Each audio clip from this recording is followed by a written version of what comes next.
কল্যাণপুৰ সমষ্টিৰ সন্মানীয় বিধায়ক মহোদয়, উপস্থিত বিশিষ্ট অতিথিসকল, মৰমৰ ছাত্ৰ ছাত্ৰীসকল আৰু সাংবাদিক বন্ধুসকল, অসমৰ বিদ্যায়তনিক পৰিমণ্ডলৰ অন্যতম ক্ষেত্ৰ সাহিত্য, সংস্কৃতি, ক্ৰীড়া আৰু বিজ্ঞানৰ উল্লেখনীয় অঞ্চল বজালীৰ প্ৰাণকেন্দ্ৰৰ পৰা আজি আপোনালোকক সম্বোধন কৰিবলৈ পাই মই পৰম গৌৰৱবোধ কৰিছোঁ। অশেষ কষ্ট স্বীকাৰেৰে দেশৰ স্বাধীনতাৰ হকে সেৱা আগবঢ়োৱা বজালীৰ মুক্তিযোদ্ধাসকলৰ অসীম ত্যাগকো ৰাষ্ট্ৰৰ আজিৰ এই শুভ দিনত মই অন্তঃকৰণেৰে স্মৰণ কৰিছোঁ আৰু তেওঁলোকলৈ শ্ৰদ্ধাৰ গীতাঞ্জলি নিবেদন কৰিছোঁ। শ্ৰদ্ধেয় ৰাইজ, ভাৰতৰ ৭৯সংখ্যক স্বাধীনতা দিৱস উদযাপনৰ এই পবিত্ৰ মুহূৰ্তত আপোনালোক সকলোলৈ আন্তৰিক শুভেচ্ছা আৰু অভিনন্দন জ্ঞাপন কৰিছোঁ। এই শুভক্ষণত জাতিৰ পিতা মহামানৱ মহাত্মা গান্ধী আৰু দেশৰ স্বাধীনতা সংগ্ৰামত জীৱন পণ কৰা জ্ঞাত অজ্ঞাত স্বাধীনতা যুঁজাৰুসকললৈ গভীৰ শ্ৰদ্ধা নিবেদন কৰিছোঁ। স্বাধীনতাৰ আহ্বানত নিজৰ সোণালী জীৱনকো তুচ্ছ জ্ঞান কৰি বজালীৰ ৰিহাবাৰীত ব্ৰিটিছৰ তলতীয়া দাৰোগা তুলাৰাম আৰু শম্ভু চালামতে চলোৱা নিৰ্বিচাৰ গুলীৰ বুকু পাতি লৈছিল এই দুই তেজাল দেশপ্ৰেমিকে। শ্বহীদৰ কেঁচা তেজে বজালীৰ পবিত্ৰ ভূমি সেমেকাই তুলিছিল। সমগ্ৰ বজালীবাসীয়ে স্বাধীনতাৰ বাবে আৰম্ভ হোৱা এই আন্দোলনত অংশগ্ৰহণ কৰি দেশাত্মবোধ আৰু জাতীয় সত্তাক তুলি ধৰিছিল। ইতিহাস এই কথাৰ নিৰ্মল সাক্ষী। ৰাষ্ট্ৰে আজিৰ এই মুহূৰ্তত অনুভৱ কৰিছে যে মাননীয় প্ৰধানমন্ত্ৰী মহোদয়ে কোৱা এক ভাৰত শ্ৰেষ্ঠ ভাৰত এই কথাষাৰ জাতীয় পতাকাখনে যথাৰ্থ ৰূপত তুলি ধৰিছে। দেশৰ ঐক্য, সংহতি, শক্তি আৰু নীতি আদৰ্শৰ প্ৰতীক ৰাষ্ট্ৰীয় পতাকাখন আমাৰ ঐক্য। কৃতজ্ঞ দেশবাসীয়ে সৰ্বখন জাতীয় পতাকাখন হৃদয় আৰু মনৰ মাজত উজ্জীৱিত কৰি ৰাখিব। শ্ৰদ্ধেয় ৰাইজ, স্বাধীনতাৰ আজিৰ এই শুভক্ষণত যি স্থানৰ পৰা মই আপোনালোকক সম্বোধন কৰিছোঁ সেই বজালীৰ এক অনন্য ইতিহাস, গৌৰৱ, ঐতিহ্য আৰু ঐতিহ্যৰে সমৃদ্ধ এক বিস্তৃত পৰিক্ৰমা আছে। বিভিন্ন ৰাজশক্তিৰ ঐতিহ্যৰে সমৃদ্ধ এই বজালীয়ে বহন কৰিছে ৬০০ বছৰীয়া ইতিহাস।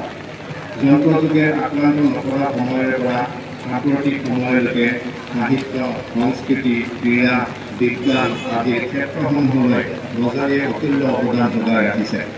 এই মুহূৰ্তত বজালীৰ গৌৰৱগাথা মনত পেলাই গৰ্বিত অনুভৱ কৰিছোঁ।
Academy, শিশুসকল